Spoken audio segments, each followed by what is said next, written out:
반갑습니다. 참 연휴가 길어도 너무 긴데 하나님을 모르는 사람들은 이 시간 어떻게 보면은 참 네피림 문화를 즐기고 있지 않을까 그런 생각이 듭니다. 우리 모두 한자리에서 예배드리게 되어 참으로 감사합니다.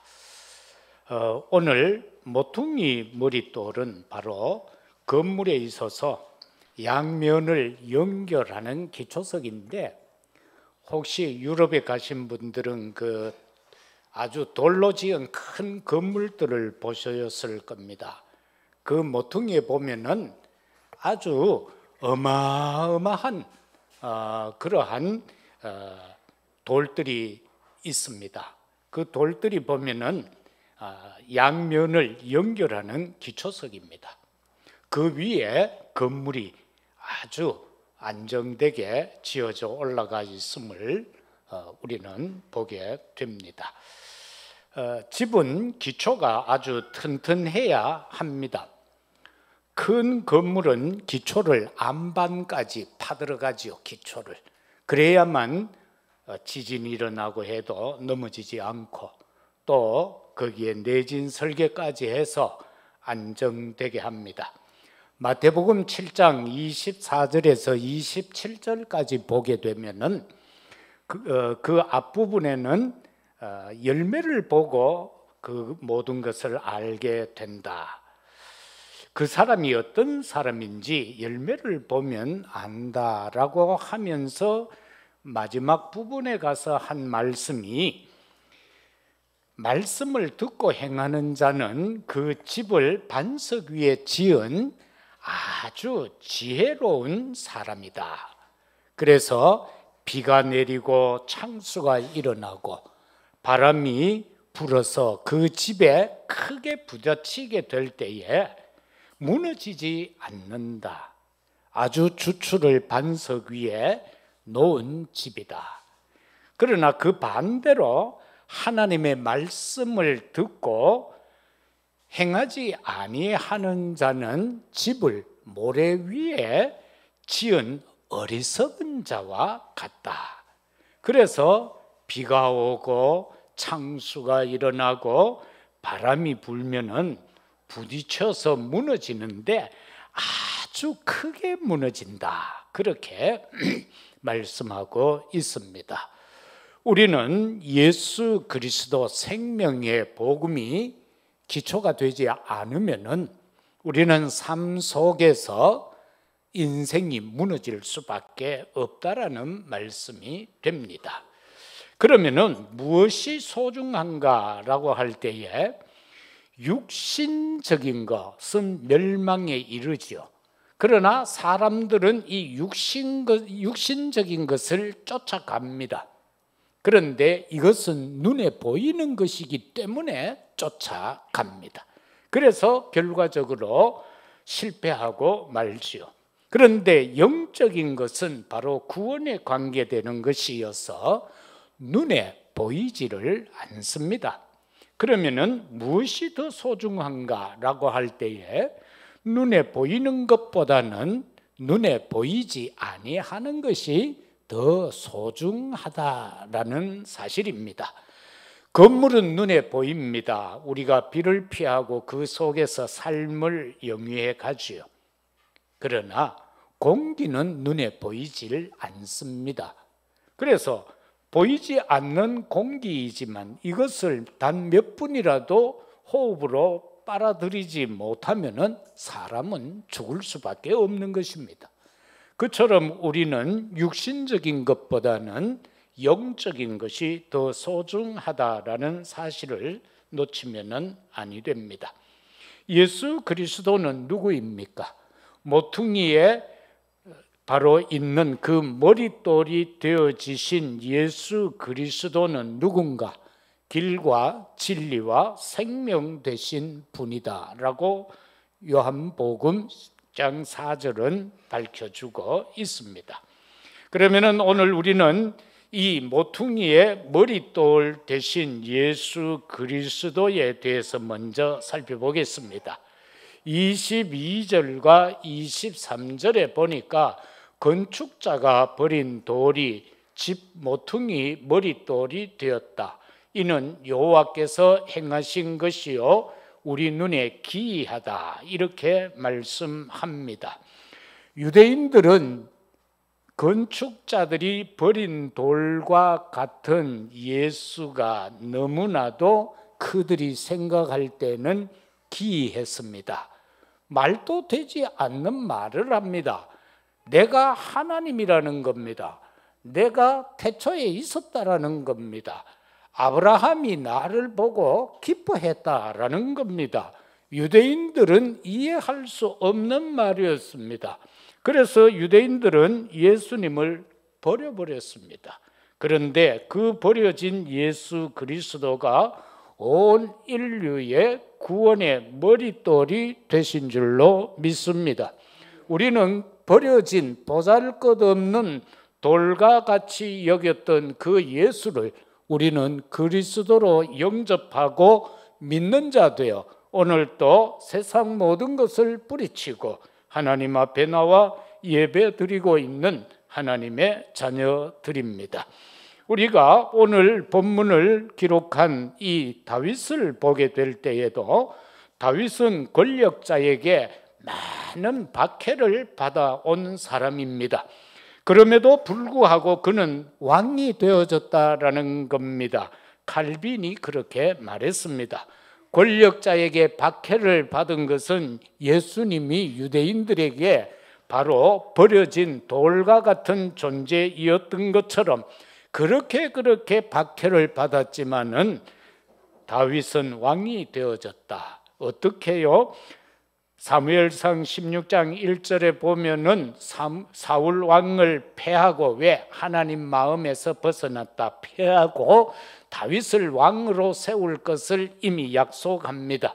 그리고는 16장 13절에 들어가서 보면은 다윗에게 사무엘을 통하여서 기름 붓고 있음을 보게 됩니다. 저와 여러분은 예수를 믿고 있습니다. 그리스도로 믿고 있습니다. 예수님 때문에 핍박받습니다. 예수님 때문에 박해받습니다. 그러나 실패하지 않습니다. 그러나 우리는 부끄러움을 당하지 않습니다. 왜냐? 그리스도가 나의 믿음의 반석이기 때문에 그러합니다. 배척당하신 예수님을 주인 되게 하셨다라는 것입니다. 마태복음 21장 42절의 말씀도 오늘 우리가 22절의 말씀과 같습니다. 건축자들이 버린 돌이 모퉁이의 머릿돌이 되었다. 이것은 주로 말미암아 된 것이다. 인간으로 할 수 없는 일이다라는 겁니다. 그런가 하면은 사도행전 4장 11절에서도 이 예수는 너희 건축자들의 버린 돌로서 집 모퉁이에 버린 머릿돌이 되었다. 너희 건축자들 누구입니까? 유대인들이요 종교자들이었다라는 사실입니다. 바리새인들이다라는 사실입니다. 그들은 예수를 버렸지만은 예수는 인류 구원의 머릿돌이 되셨다라는 사실인 것입니다. 그런가 하면은 베드로전서 2장 6절에 보면은 보라 내가 택한 보배로운 모퉁이 돌을 시온에 둔다. 그를 믿는 자는 부끄러움을 당하지 아니하느니라. 그렇게 말씀합니다.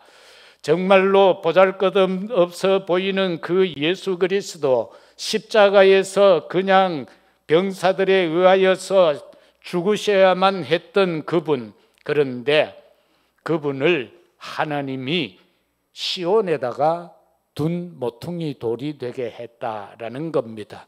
그래서 그를 믿는 자는 부끄러움을 받지 않고 구원받는다라고 했습니다.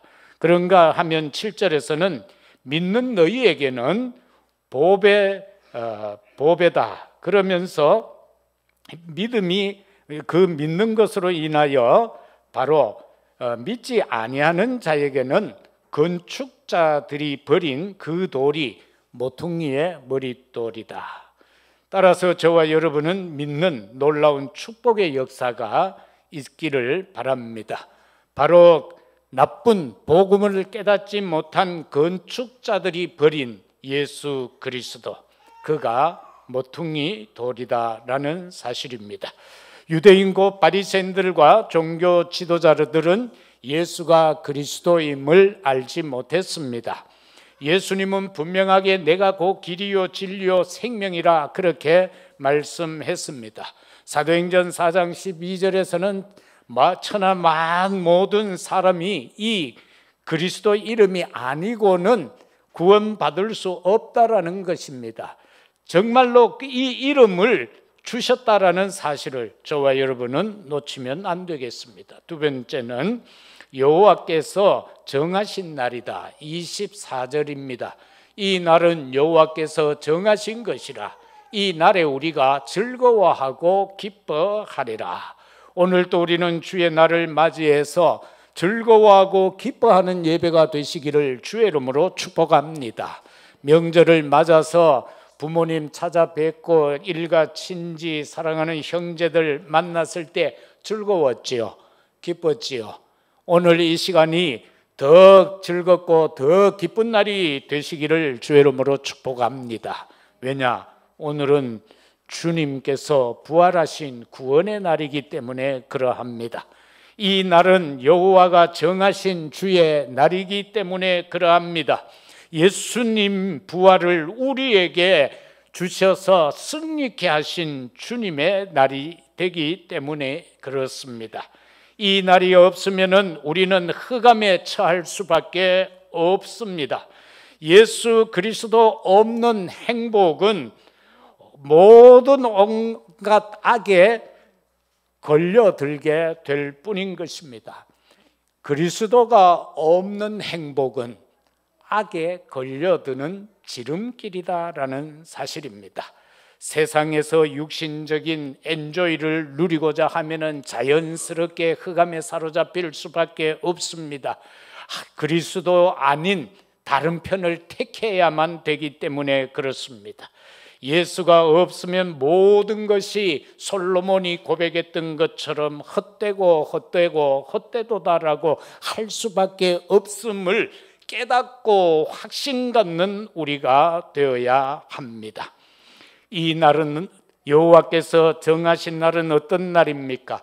다윗이 왕이 되는 것을 정하신 날이다라는 사실인 것입니다. 그런가 하면 고린도전서 15장 3, 4절에서는 하나님 예수 그리스도는 성경대로 죽으셨다가 성경대로 사흘 만에 부활하셨다라고 했습니다. 바로 하나님이 정해주신 어떤 날입니까? 그리스도의 죽음을 정했습니다. 그리스도의 부활을 정했습니다. 그리스도의 재림을 정해놓으셨다라는 사실입니다. 이 모든 것은 몸된 교회의 모든 축복이 되게 하기 위함인 것입니다. 예수님이 왜 죽었습니까? 나의 축복이 되기 위하여. 예수님이 사흘 만에 부활하셨습니다. 나의 축복이 되기 위하여. 승천하신 그분은 바라보는 문도들을 향하여 말합니다. 너희들이 본 것처럼 내가 똑같이 오겠다라고 말입니다. 예수님의 재림은 우리를 위한 축복이 되기 위함이다라는 사실인 것입니다. 그리고 개인의 구원의 날을 정하셨습니다. 사도행전 16장 31절에 보니까 간수장이 바울에게 말하는 내용이지요. 선생님, 어떻게 해야 구원을 얻을 수 있습니까? 라고 할 때에 주 예수를 믿으라. 그리하면 너와 네 집이 구원을 얻으리라. 예수를 그리스도로 믿을 때 개인 구원의 날인 줄로 믿습니다. 요한복음 1장 12절은 영접하는 자 곧 그 이름을 믿는 자들에게 하나님의 자녀가 되는 권세를 주셨다. 예수가 그리스도라는 사실을 믿고 영접할 때 그것이 개인 구원의 날이 될 줄로 믿습니다. 그런가 하면 개인 구원의 날은 하나님의 시간표인 것입니다. 로마서 10장 9절에서 10절에 보면은 네가 만일 네 입으로 예수를 주로 시인하며 또 또 하나님께서 그를 죽은 자 가운데서 살리는 것을 네 마음에 믿으면 구원을 받으리라. 하나님께서 그를 죽은 자 가운데서 살린 사실을 우리가 마음의 믿음으로 구원받은 것입니다. 그런가 하면은 10절에서는 사람이 마음으로 믿어 의에 이르고 입으로 시인하여 구원에 이르니라. 저와 여러분은요, 고백을 잘해야 돼요. 기도도 우리의 믿음의 고백이요, 찬양도 우리의 믿음의 고백인 것입니다. 바로 그 고백 순간순간마다 하나님은 내게 더욱더 영적으로 임재하셔서 충만하게 하실 줄로 믿습니다. 이 사실을 저와 여러분들은 절대로 놓쳐서는 아니 될 사항입니다. 세 번째는 하나님만 바라보는 절대 망대의 축복에 대하여서 25절에서 29절까지는 말씀하고 계십니다. 여호와 구하옵나니 이제 구원하소서. 여호와여 우리가 구하옵나니 이제 형통하게 하소서. 여호와의 이름으로 오는 자가 복이 있으며 우리가 여호와의 집에 너희를 축복하였도다. 그 이하의 말씀은 보면은 이와 같은 것을 통하여서 우리로 하여금 제단에 묶어두셨다, 그렇게 말합니다.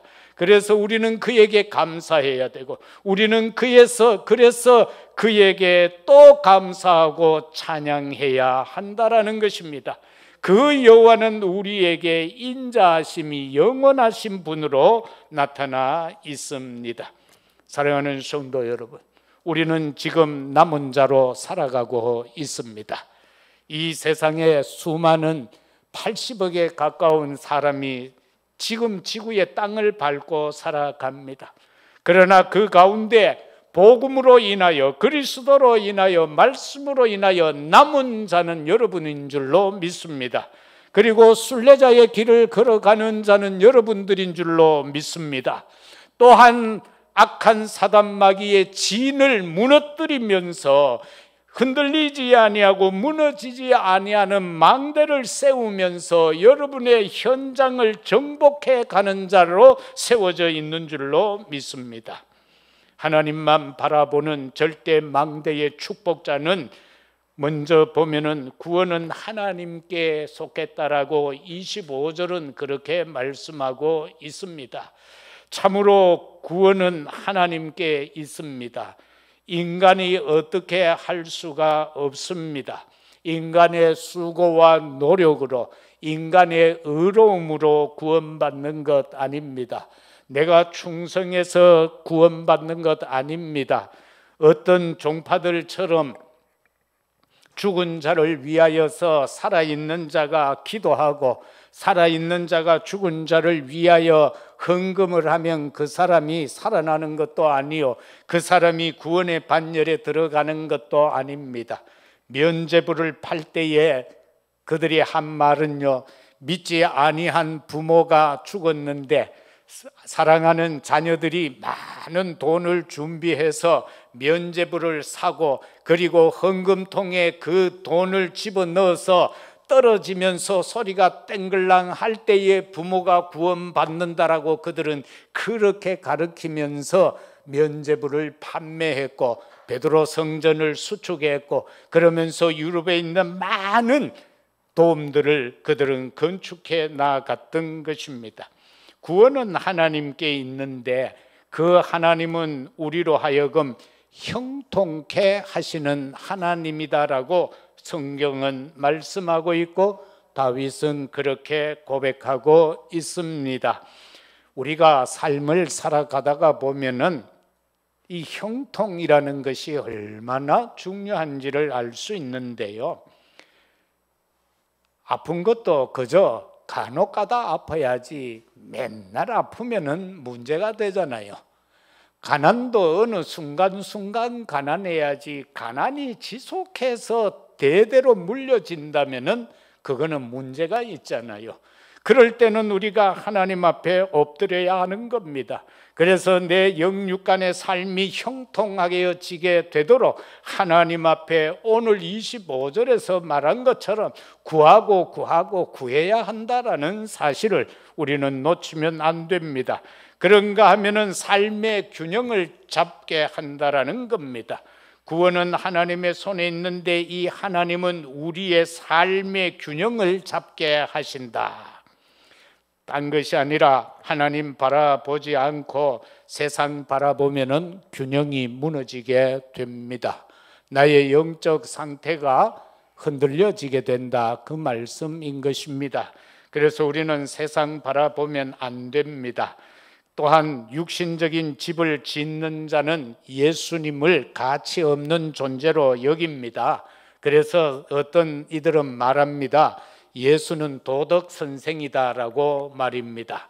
그저 우리에게 도덕적으로 앞서가는 분이다. 그리고 예수님은 민중이다. 민중 중에 한 사람이다. 그렇게 가르치기도 합니다. 그렇게 하는 사람들은 예수를 가치 없는 자로 여깁니다. 신학 교수가 되어 가지고 신학생들 앞에서 그렇게 가르치고 있단 말입니다. 우리 잘 아는 사람 있잖아요. TV에 한 번씩 보면은 목소리 깨끗 하는 사람, 뭐 돌 카는 사람. 그거는 도올이 아니고 완전히 돌이요. 돌 중에도 그냥 깨트려지는 돌이요. 맨날 나와서 하는 소리가 이상하게 성경을 풀이하고 있습니다. 그가요, 어느 대학, 신학대학에서 학생들을 가르치고 있어요. 그러면서 맨날 한다는 말이 기적이 없다라는 거예요. 내가 이해 안 되면 기적이 아니라는 거예요. 하나님의 말씀도 내가 이해 안 되면 하나님의 말씀이 아니다라고 신학교에서 가르치고 있다니까, 그 양반이.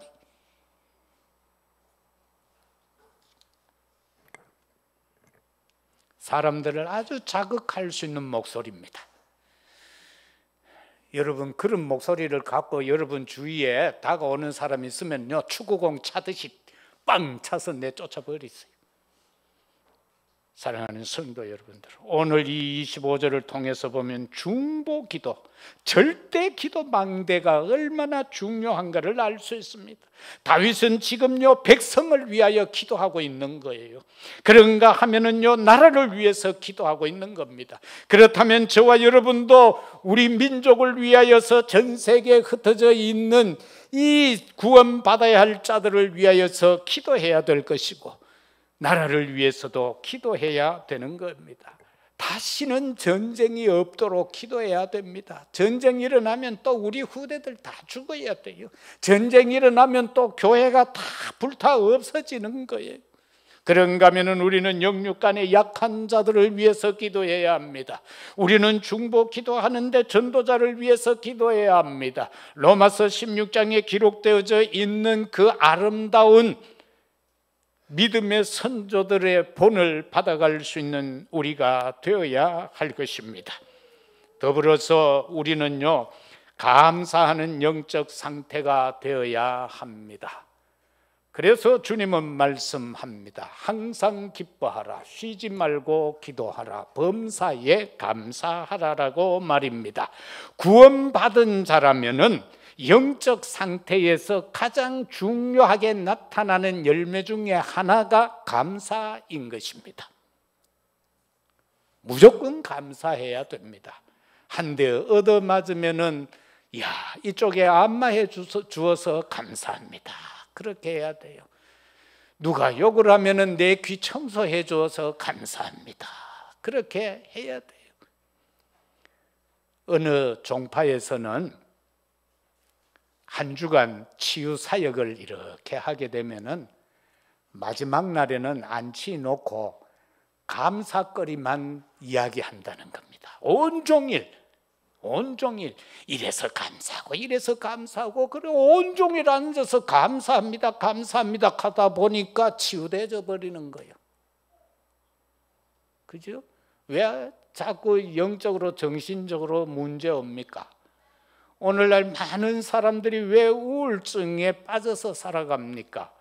그거요, 감사가 사라져 버려서 그래요. 모든 것 감사 내 입에서 감사가 고백되어지면은요, 그 영적인 어둠의 그림자들은요 다 떠나가게 되어져 있어요. 무조건 감사하세요. 무조건. 좀 남편 이상애가 어려우면은요, 하나님, 저 이상한 남편 때문에 내가 기도할 수 있어서 감사합니다. 그죠? 남편이 너무 잘해주면 기도할 시간도 없잖아. 그래서 감사합니다. 감사합니다. 그래서 무조건 감사한 영적 상태가 되시기를 주의 이름으로 축복합니다.